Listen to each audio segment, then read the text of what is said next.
ہم P T I کے اس منشور کی بات کرتے تھے جو وہ الیکشن سے پہلے عوام کے سامنے رکھتے تھے. آج آپ کو اسحاق ڈار صاحب میں اور اسد عمر صاحب میں کیا فرق لگ رہا ہے؟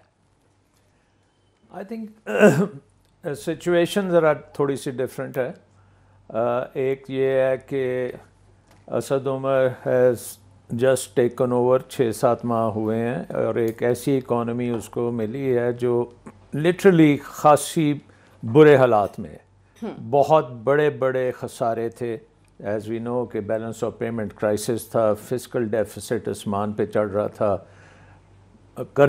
قرضوں کا بوجھ آپ کو پتہ ہے کہ $100 بلین سے اوپر قرضے ہو چکے تھے. تو یہ چیزیں تو تھیں کہ economy was bleeding and bleeding very badly. But sir قطع کلامی کی معذرت, خان صاحب نے ان کا نام جلسوں کے اندر لیا تھا, 1.5 سال پہلے ان کو پتا تھا فائنانس منسٹر یہ ہوں گے, پی ٹی آئی کی ایک ویو تھی, لگ رہا تھا حکومت میں آ جائیں گے. کوئی ہوم ورک نہیں کیا تھا اسد عمر صاحب نے؟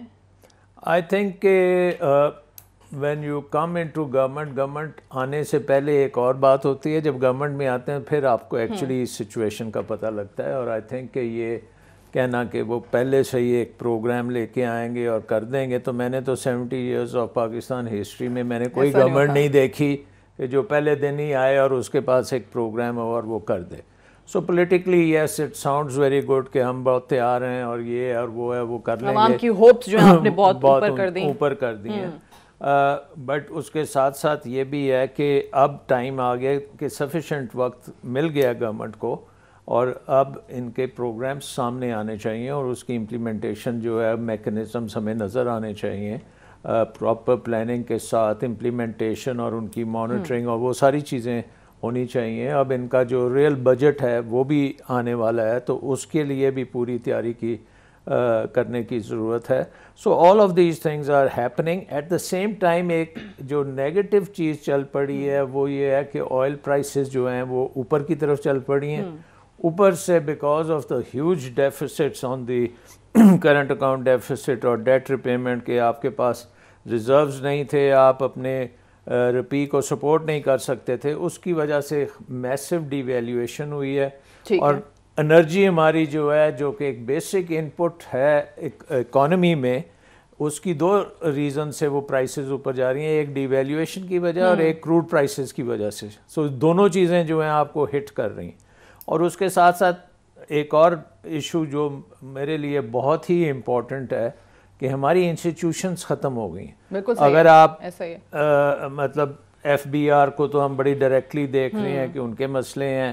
انرجی سیکٹر میں ہم دیکھ رہے ہیں کہ انرجی کی مینجمنٹ جو ہے بہت خراب ہے, بہت زیادہ چوری ہے, بہت زیادہ لاسز ہیں. گیس جو ہے ان اکاؤنٹڈ فار گیس جو ہے بہت ہو گئی ہے, بل کلیکٹ نہیں ہو پاتے, بے شمار ایشوز ہیں. ٹیکس ریونیو کی بھی بات ہے.